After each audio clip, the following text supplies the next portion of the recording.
I'm Obafemi Adegoke Adewale.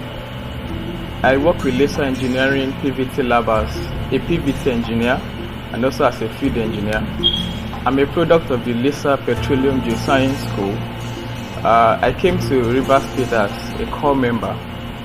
Thereafter, I heard about the Laser Geoscience School. I've always wanted somewhere where I could get the prerequisite knowledge for me to practice in the oil and gas industry. And today, I'm confident to say a Laser Geoscience School gave me more than what I wanted, because it is a bridge between the university and the industry. Into the training, I felt I was good for the industry. I felt I was smart, sharp, and I could achieve. But my mentor asked me to come over here. And when I came over here, I saw it was a different ball game. It was, wow, mind-blowing. Not only theory I was taught, even the practical was just too good. I have to learn how to use all this engineering software. And not only that, the FDP made me major hit in the industry. Because Laser is actually an indigenous company. We are wholly indigenous. When we say indigenous, we mean indigenous. All our staff, all our workers are indigenous. They are all Nigerians. And what are we trying to do? We are trying to actually sell the local content. We are trying to say that Nigerians can also do very well in their chosen fields. Laser is known for excellence. The track records are there. We have been in the industry for over 28 years. And the companies, the multinationals, the IOCs can all bear witness that Laser is a brand to reckon with.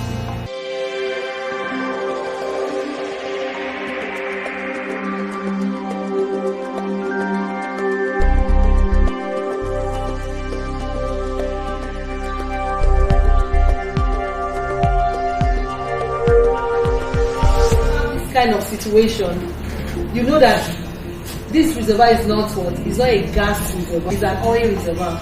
So when you have any situation like this, you want to have what kinds of oil reservoirs you can, the types of oil reservoirs that we can have. Laser has an educational arm, which we call Laser Petroleum Geoscience Center.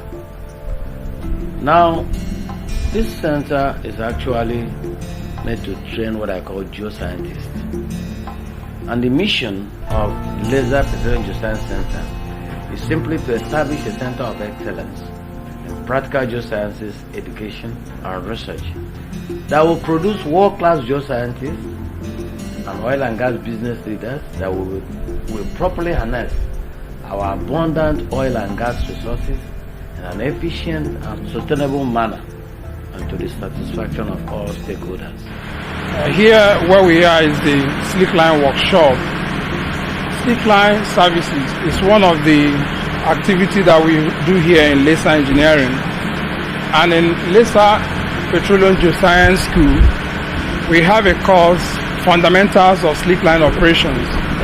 Basically what we do is to introduce the engineer to slickline operations and the need for slickline in the oil and gas industry.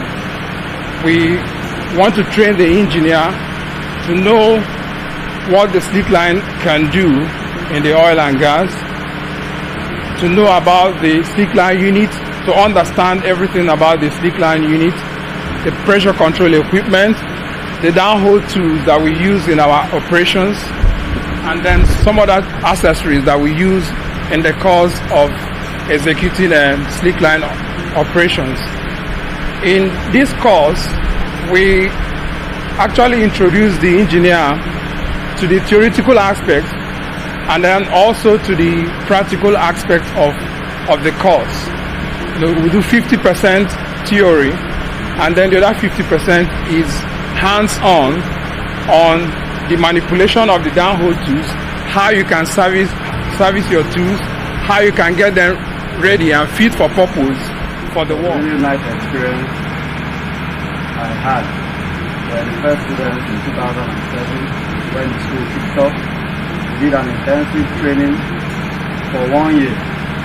We did the normal theoretical based course for 6 months, then we did an internship on the training for another 6 months, which gives us a total of 1 year. It was a hectic and stressful time, but it was worth it at the end of the day, because what I acquired so far during the training is unimaginable. It helped me bridge the gap from my O level to come into the industry, to meet new things, to lay my hands on some software that are just here, but I had to play with them, get to know the uses of them. And today I was employed in the same company as a slick line engineer, which I'm now exposed to various clients. I go out on jobs, interact with clients. This crude oil distillation equipment has the atmospheric distillation unit and the vacuum distillation unit. If you want to distill crude oil with this equipment, you weigh out about 10 liters of the crude oil fluid inside these two condensers. The part for the condenser, this is the condenser itself. So the fluid flowing inside this condenser. The reason why we started this is because Laser is a good service company. I have all that it takes to render the service in geosciences, both the expensive software and the manpower. Now the thinking is that we can use these same resources to train university graduates who couldn't be trained properly by the universities. So I have the software, I have the hardware, whatever it takes. I have the people that are actually doing the job. So they will move them over to come and be properly trained in this place. I am the senior manager in charge of laboratory services in data engineering. Alright, here in the laboratory we carry out a lot of analysis, but the critical thing that we do is to characterize reservoir fluids coming out of the reservoir. We give description, we describe them and give them definitions, and this information is very, very important to the reservoir engineer, to the petroleum engineer, to the process engineer, because for them to be able to develop and evaluate their reserve, they need to get information. Even in the marketing process for these fluids, they need information from us. The lab comprises about 3 units. We have the PVT unit, we have the full assurance unit, and then we have the environmental unit. Okay? So the PVT unit, for instance, it's where the fluid characterization is done to be able to define this fluid. We have world-class equipment there that we use to carry out this analysis, as we'll see. But one key thing about our PVT lab is that it's mercury-free. We actually happen to be the very first mercury-free lab in West Africa. So talking about equipment, we have world-class equipment, and then we also have manpower, experienced workforce to take care of this equipment. The data that we generate in the laboratory has been used by a lot of the IOCs, and one thing that we believe in excellence, and so when we generate our data, we do it with a lot of quality checks in between to be able to give information that our clients can use to make informed choices.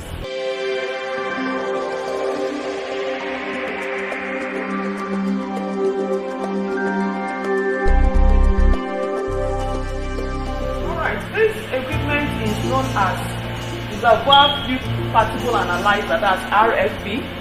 It's from VG Technologies, and this equipment is an embodiment of modern technology because it houses 3 very important components that are used for solid description. We have the HPM, that's high pressure microscope. We also have the SDS, solid detection system, and then we also have an organic filter system at the back.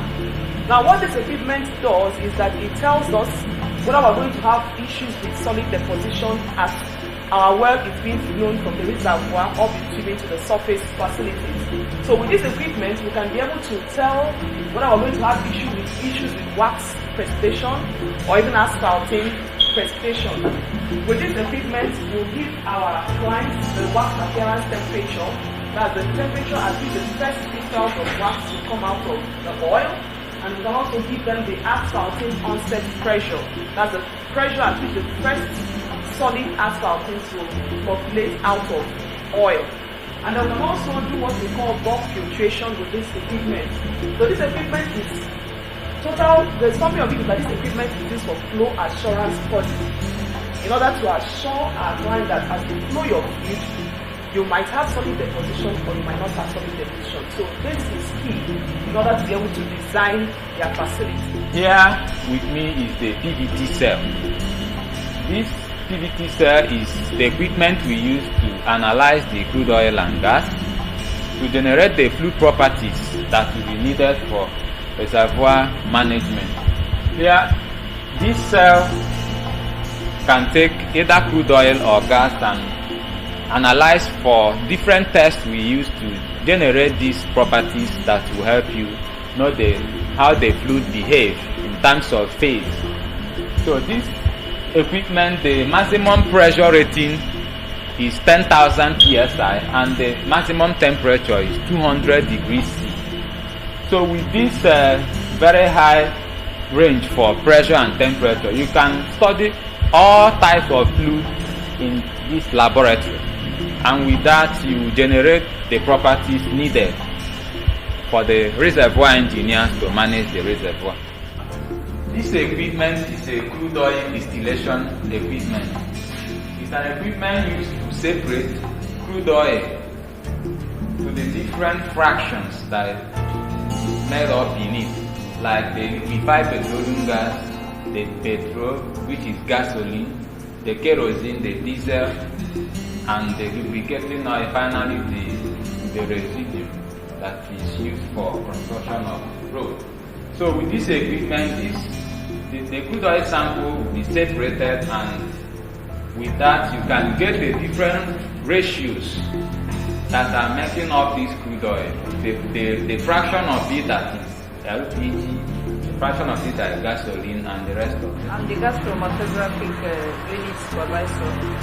And as I said earlier, the gas chromatography is an instrument we use in analyzing crude oil to get the components. It can be likened to DNA tests in human beings. So with the gas chromatograph, we'll be able to characterize a kind of fluid or gas sample. You can say that this is light, this is wet, this is dry, this is heavy crude, this volatile oil with this equipment. And we have two types, the one that analyzes the liquid. Liquid in question means any hydrocarbon that is not in gaseous form. In other words, it has to be fluid, that means it flows. Then the ones behind you there are the ones for gas chromatographic analysis of gas samples. So anything that is gas, we analyze it with those two gas cheeses. Then here we have the one that we call GCMS. GCMS is an advanced version of this in the sense that it has a mass spectrography unit attached to it. The mass spec now is the detector itself. They do the same function.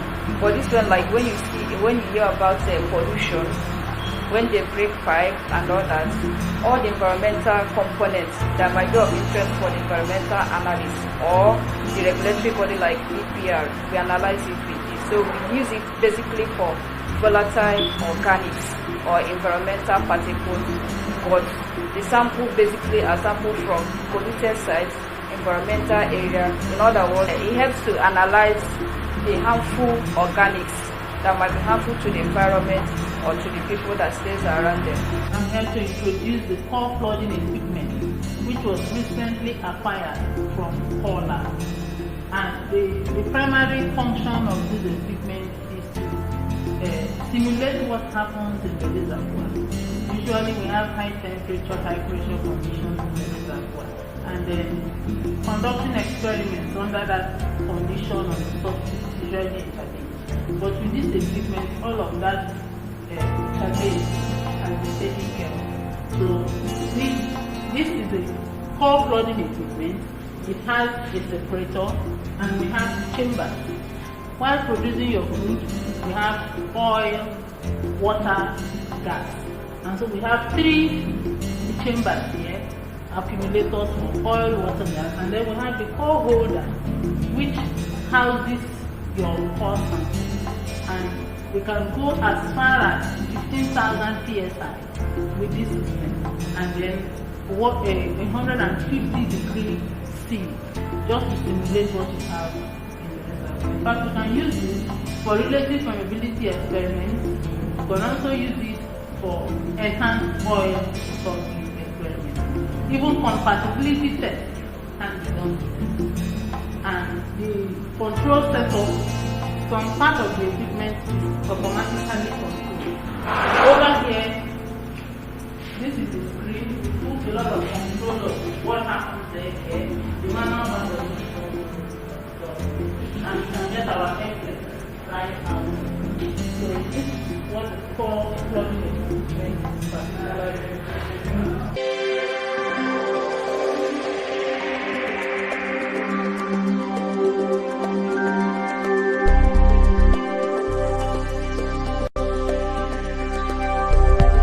Yeah, what we do here is to enhance the understanding, enhance their skills. This work is a practical work. If you tell somebody you do a model, these days they don't just come and talk at an interview. They set up the computer for you and say, show me.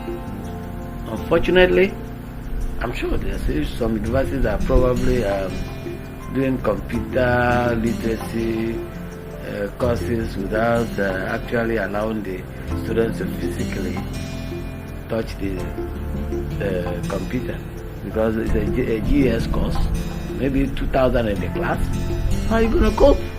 So these are the problems. So here, it's not about talking about models. You create them, you are taught how to do it, and you can't go until you do so. You need to be confident about what you study. It's not when you say you're a geoscientist or you're a reservoir engineer and they bring reservoir engineering issues, you know nothing about it. No. That is what makes this place different from other institutions. I'm the laboratory analyst here. So this is an environmental laboratory, and here we carried out several analyses ranging from biochemical analysis, information water analysis, food assay, and we also do environmental impact assessments. So I will just briefly give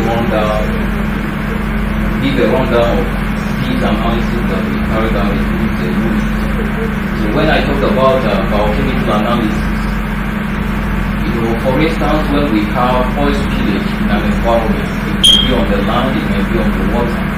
Before remediation activity commence in such a place, samples need to be taken from these areas, and we will do analysis of those samples. Then that will now give an indication of the extent of pollution in that environment. So that will now give an idea of the method of remediation that needs to be employed in such a place. So analysis done to determine that is what we call biochemical analysis. Then for formation water analysis, this is done depending on the usage of the formation water. Though we know formation water is disposed in the production field, but before it is disposed, it has to be treated to meet up with regulatory requirements. So analysis done on formation water may help you to know whether what you have meet up with regulatory requirements before disposal. Then also formation water produced water in this case can be used for pressure maintenance. That means it can be injected into the formation to boost the formation pressure. So before such water is used for injection purpose, it has to be treated. So when it is being treated, we do analysis to ensure that the formation water and the produced water that is to be sent in are compatible. Because if they are not compatible, it may lead to formation damage, and which may cost the company a whole lot of money to remediate that. So that is the reason why we do formation water analysis. My name is Monica Wobo. I'm a reservoir supervisor here in Laser Engineering and also a lecturer and a facilitator, a course facilitator for the Laser Geoscience School. I'm teaching mostly engineering courses.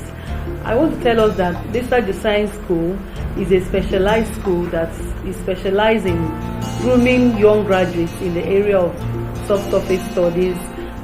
It's been there for the past 10 years, and we've been able to turn out a lot of industry-ready graduates. It's a school that is there to bridge the gap between this classroom and what the industry is looking at for. For the past 8 years, I've been teaching in this institution, and I can tell you that some students that we have here, or some graduates that joined us, most of them came with zero knowledge of reservoir and production tools.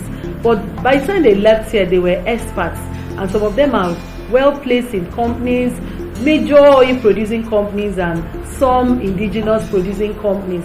So I would just urge any student that wants to practice, that actually wants to have a clue of what happens in industry, to come over to Laser Geoscience School, in that you can have all the knowledge of softwares that you can't get in the school because they are very, very expensive.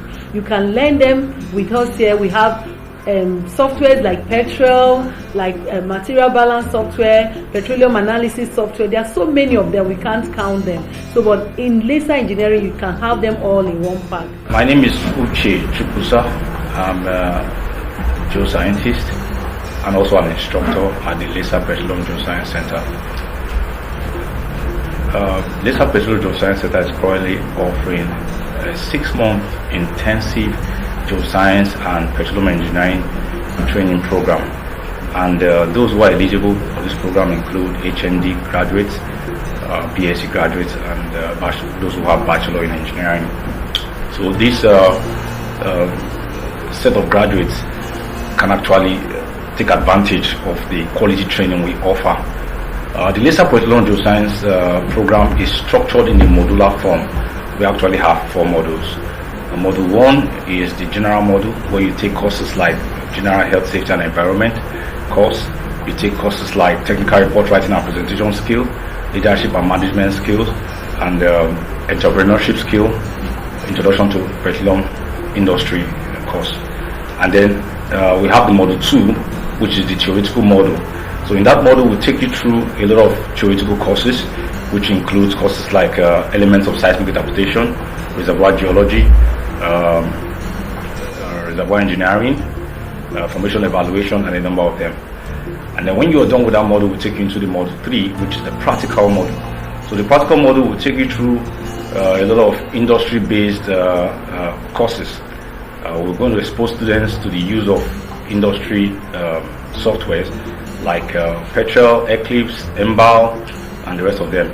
So courses we have in the module 3 include seismic interpretation with Petrel, petrophysical evaluation with Prism, static modeling with Petrel, material balance analysis with Ember, production performance analysis with Prosper, well test interpretation with Sapphire, and we have a whole lot of them. So that's for module 3. So after the students are done with module 3, we'll now go into the final module, which is module 4, and it's about embarking on a field study. So the students are made to carry out a full field study, and that will involve applying all the things that have been learned from module 1 to 3. So the essence is to give the students a leverage to do that which is done in the oil and gas industry. We're professionals to the core. We're excellent. We're cost effective.